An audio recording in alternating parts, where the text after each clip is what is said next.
coming out today. It's a great day, a historic day for the city of Springfield. I think the last time we had firehouses built were nearly 30 years ago. And so it's very important because our city's grown quite a bit since then, as everybody understands. And it's put us in a better position with regards to providing fire protection, EMS services to the residents we represent. So this is a key station for us because it's taking the Chatham Road station and moving out here with the westward growth. And I'm sure Chief Blau will be able to expand upon that in a minute. But for me personally, it means a lot because it's all about our Class 1 fire department.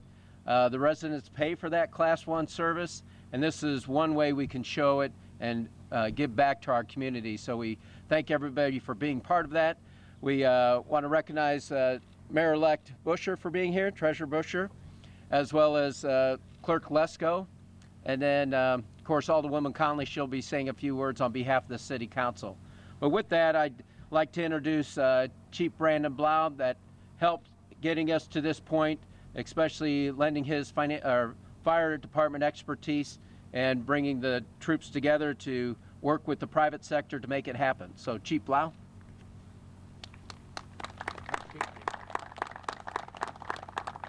Good morning, thank you. I have a lot of people to thank, and I'm sure I'll miss somebody, but I want to thank Mayor Langfelder, under whose leadership we were able to get this project started. I look forward to working with Mayor-elect Busher on bringing everything to fruition as well. Clerk Lesko, Director Fravert, Senator Durbin's representative here today, Kaylee Golson, Director McCarty, and Architect Roy Mangan, O'Shea partner Greg Doolin and his team. We have some representatives from our SFD station committee members, which we have former chair and retired Captain Wright. We have Captain Yeager, and then guys who aren't here today, Captain Hughes, who's our current chair of that committee, driver engineer Shaw, driver engineer Freeze, and we really appreciate all the hard work that they put in. We got Alderwoman Connolly here, some department members, and then I want to thank members of the press for being here as well. This has been due to a lot of hard work by a large number of people. Station 8, which is a couple of miles to our east, is a firehouse that has served the citizens of Springfield well, but as populations and demographics change, we have to change with them. The combination of western expansion and traffic patterns have made this new location a smart idea. The age of current Station 8 has also caused a constant flow of repairs and updates, and this new facility for the citizens of Springfield also makes financial sense. It allows for the readjustment of some response districts, improving coverage and optimizing the overlap areas.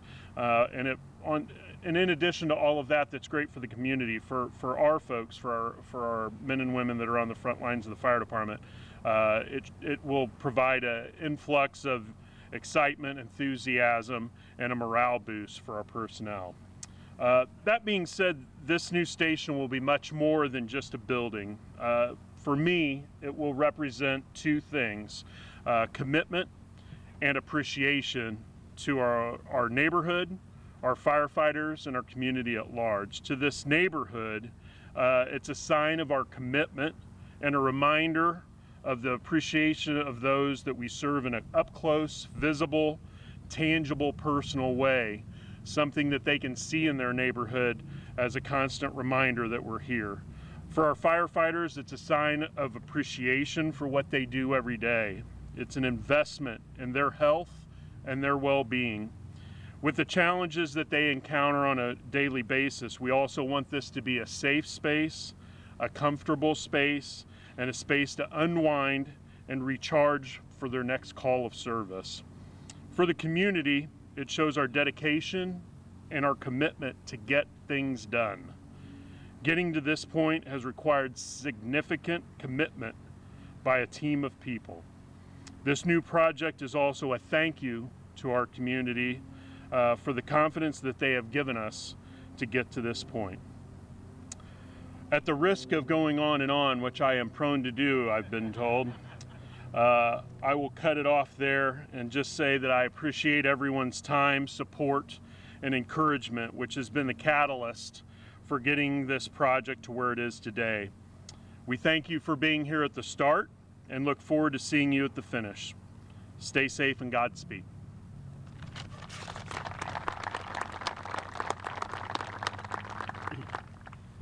When Chief Blau gave some remarks, it reminded me of someone. My brother Joey's a retiree from the fire department. We thank you for your service in the past, and really all the men and women of the fire department, because you know, we talk about Class 1. It's less than 3% of the fire departments are Class 1.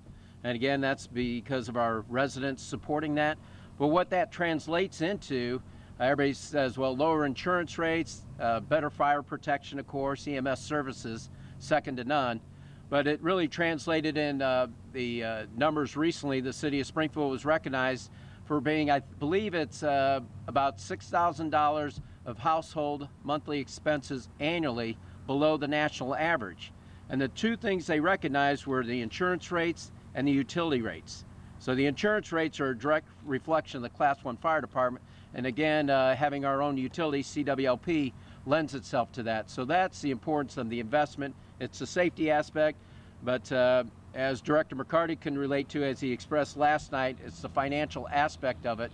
And one of the things that got us to this point, especially during a pandemic, we were planning to build new fire stations, but then the pandemic hits, costs escalate, and if it wasn't for the federal government and allowing us to have ARPA funds, those were the dollars that are utilized for this specific project.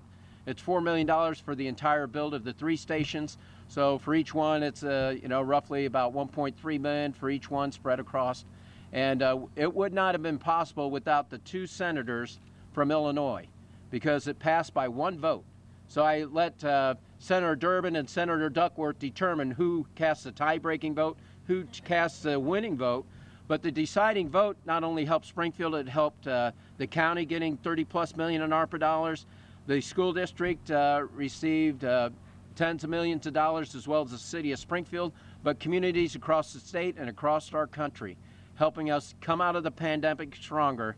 And here to represent Senator Durbin's office is Kaylee Golson, and we really appreciate the senator's support, because he's never forgotten where he's come from in Springfield, and he has a great advocate and partner in Washington with Senator Duckworth as well. So Kaylee.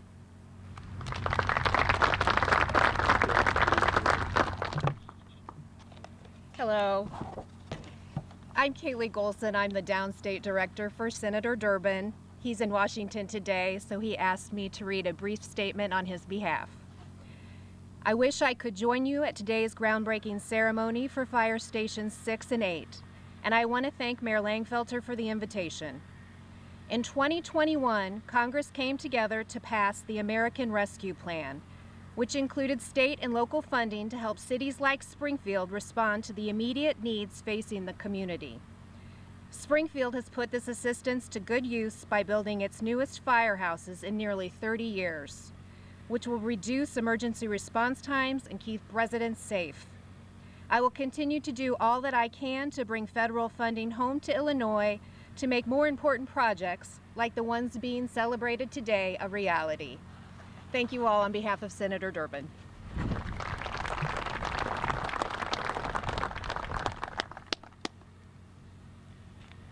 Well, she gets the Atta Girl Award today, being short and sweet on the comments. So thank you, Kaylee. And that comment comes from my father. He always, if you do a good job as a male, it's attaboy, attagirl for the women. So we appreciate that and your great service to our community. Next, another individual that represents our community well, especially expressing the individuals she represents, is Alderwoman Conley. And especially coming to this point, she always espouses about the importance of economic development. And that's one aspect of the fire station rebuild, or the build out here. It does inject economic and community development, and that's what it's all about. And we ask Alderwoman Conley to come forward and say a few words, and thank you for your representation.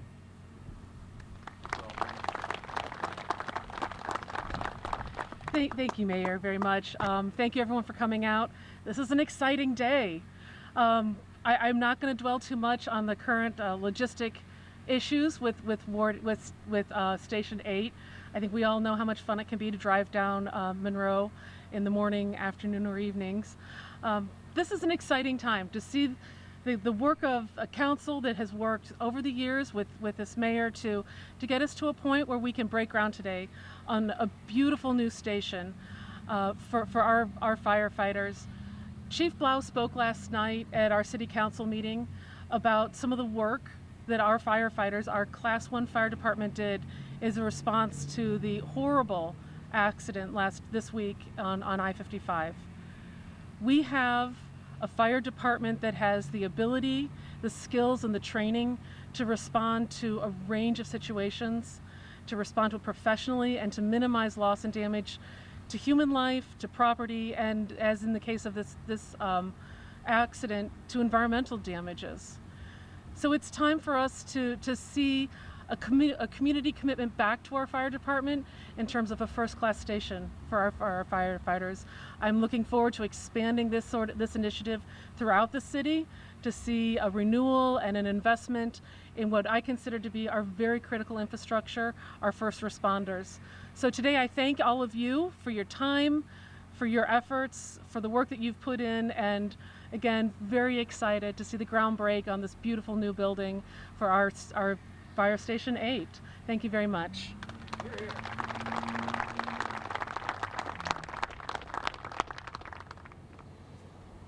So now the heavy work begins, and the hard work actually with the construction, and it started of course with architectural design, and we appreciate Arch Images and Roy Mangan for being here. I don't know if you want to say a few words, Roy. Chief thought I might put you on the spot, but if you'd like to come up and say a few words and the importance of the design and the modernization, that'd be great. And I want to thank you, Mayor, and then Chief Blau. I do want to appreciate all the hard work that they have actually put into this facility. As architects, rarely do we get clients that are very passionate about the work and the living quarters that they are there. The team that they put together was very passionate about making sure that the facilities are set up for state-of-the-art fire stations, and then the exterior of the building being maintenance-free and being able to be a design that the community can surround and be proud of. So I just want to thank everybody involved in all of that work. You guys put together a good effort and allowed us to help bring a design to the city that I think everybody will be proud of, and again, appreciate it very much. Thank you, sir.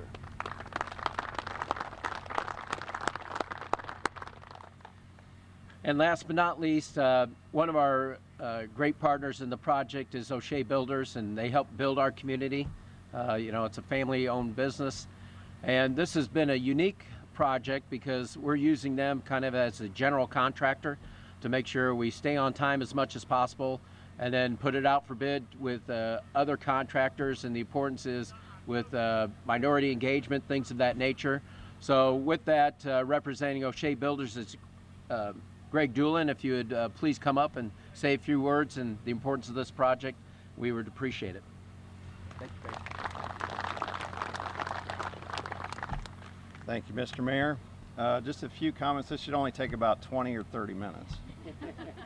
Just kidding. O'Shea Builders is certainly proud to offer local leadership for these new fire stations, this being the first one we're going to break ground on today. The City of Springfield has tasked O'Shea Builders with building a great team of local trade partners across our diverse community landscape, including unprecedented minority participation. And with us today is Will Bishop. Will, you want to raise your hand? Will's with Solid Concrete Solutions, and Will is going to be doing quite a bit of this project as a minority contractor, so just wanted to point him out. We've also, we're pleased to have the rest of the team ready as well, and we'll begin construction here very soon. We're still waiting on a few last paperwork items to be submitted. We've enjoyed working with the design team, with Roy and his team, with the Public Works Department as well, with the city departments, and especially with the fire department. And Chief and Nick have been on so many meetings, and we're finally at the stage where we're ready to get started with construction and build these community assets for the city of Springfield. So thank you again.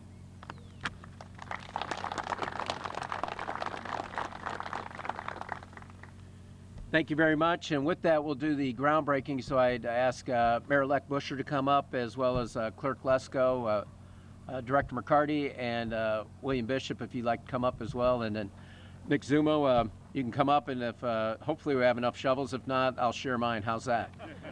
Or the chief will. But we appreciate everybody's coming out tonight and being part of this momentous occasion.